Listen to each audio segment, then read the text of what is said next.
2010 সালের আগে নিযুক্ত প্রাথমিক শিক্ষকদের জন্য টেট বাধ্যতামূলক করার সম্ভাব্য সিদ্ধান্তের বিরুদ্ধে সরব হলেন উত্তর ত্রিপুরার শিক্ষকেরা।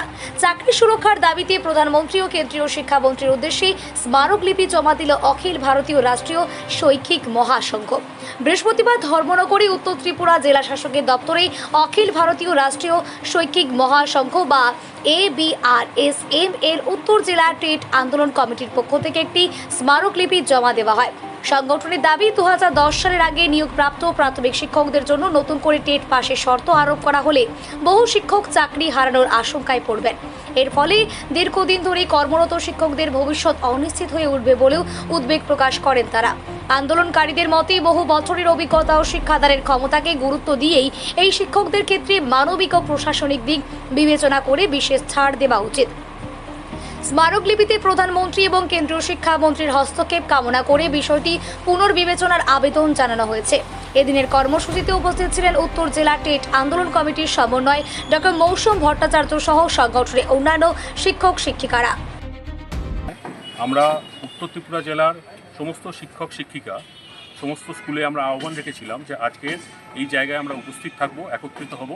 তার কারণ হচ্ছে আপনারা জানেন যে বিগত 29শে মে সুপ্রিম কোর্টের তরফ থেকে একটি রায় এসেছিল এবং সেই রায়টিতে বলা আছে যে যে সমস্ত শিক্ষক শিক্ষিকা মূলত প্রাইমারি আর আপার প্রাইমারি শিক্ষক শিক্ষিকা যারা আছেন, মাননীয় শিক্ষক শিক্ষিকা, তাদের ক্ষেত্রে বলা হয়েছে যে 2010-এর আগে যারা অ্যাপয়েন্টমেন্ট পেয়েছেন তাদেরকে পুনরায় টেট দেওয়ার জন্য, এবং এটা একটা রিভিউ পিটিশন এবং একটি অ্যাপিল করা হয়েছিল। সেই অ্যাপিল এবং রিভিউ পিটিশনের এগেনস্টে সুপ্রিম কোর্টের এই রায়টি দেওয়া হয়েছে। তো আমরা অখিল ভারতীয় রাষ্ট্রীয় শৈক্ষিক মহাসংঘ উত্তর ত্রিপুরা জেলা টেট কমিটির তরফ থেকে আমরা আহ্বান রেখেছি সমস্ত শিক্ষক শিক্ষিকা, উত্তর ত্রিপুরা জেলার সমস্ত শিক্ষক শিক্ষিকার কাছে আমরা আহ্বান রেখেছি যে আজকের দিনটায় আমরা মাননীয় ডিএম ম্যাডামের তরফ থেকে আমরা ডিএম ম্যাডামের কাছে আমরা একটি স্মারকলিপি প্রদান করব। সেই স্মারকলিপিতে বলা থাকবে আমরা একটি মানবিক আবেদন আমরা শিক্ষক শিক্ষিকা যারা এই টেটের রায়ের জন্য অ্যাফেক্টেড হয়েছেন তাদের প্রতি একটি মানবিক যাতে আমরা সাপোর্ট তাদেরকে দিতে পারি।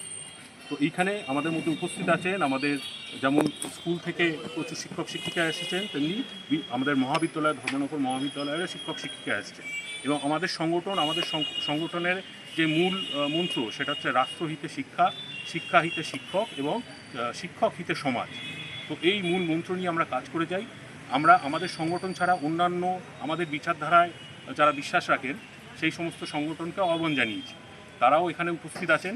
এবং আমরা এই আজকের এই ডেপুটেশনের মাধ্যমে আমরা চাইছি যে মাননীয় ডিএম ম্যাডাম এবং আমরা যেহেতু ডিএম ম্যাডাম ছিলেন না, আমরা মাননীয় এডিএম স্যারের কাছে আমরা মেমোরান্ডামটা সাবমিট করেছি এবং মেমোরান্ডামটা বলা আছে আমরা অনারেবল প্রাইম মিনিস্টার এবং অনারেবল হায়ার এডুকেশন মিনিস্টার কেন্দ্রীয় মন্ত্রণালয় ওনার কাছে আমরা একটি রিকোয়েস্ট করছি যাতে এই যে সুপ্রিম কোর্টের রায়, আমরা তো সুপ্রিম কোর্টের বিরুদ্ধে কিছু বলতে পারবো না, কেননা মহামান্য আদালত আমাদের যে বিচার দিয়েছে, যে রায় দিয়েছে সেটাকে আমাদের মেনে চলতে হবে। কিন্তু আমরা শিক্ষামন্ত্রীর কাছে এবং মাননীয় প্রধানমন্ত্রীর কাছে আমরা আহ্বান রাখছি যে এই সমস্ত যারা শিক্ষক যারা আছেন, যারা টেটের রায়ের জন্য অ্যাফেক্টেড হবে, তাদের প্রতি যেন সহানুভূতি এবং মানবিক একটি অ্যাপ্রোচ দেখানো হয়। এবং এই যে বাদল অধিবেশন আছে সেই বাদল অধিবেশন আপনারা জানেন যে পার্লামেন্টে একটি বাদল অধিবেশন হতে যাবে। সেই বাদল অধিবেশনে যেন সেই সমস্ত শিক্ষক শিক্ষিকার কথা মাথায় রেখে একটি অর্ডিন্যান্স তারা নিয়ে আসে। এই যে এনসিটি অ্যাক্ট, যে এনসিটি অ্যাক্ট 2009 এসেছিল এবং 2010-এ যার নোটিফিকেশান হয়েছিল, সেই এনসিটি অ্যাক্টে আমরা রিকোয়েস্ট করছি যাতে একটি অ্যামেন্ডমেন্ট আনা হয় এবং পরিবর্তন আনা হয়। এই অ্যামেন্ডমেন্টের দ্বারা যাতে সেই সমস্ত শিক্ষক শিক্ষিকার রিলিফের কথা বলা হয়, কারণ আপনারা বুঝতেই পারছেন দীর্ঘ অনেক দিন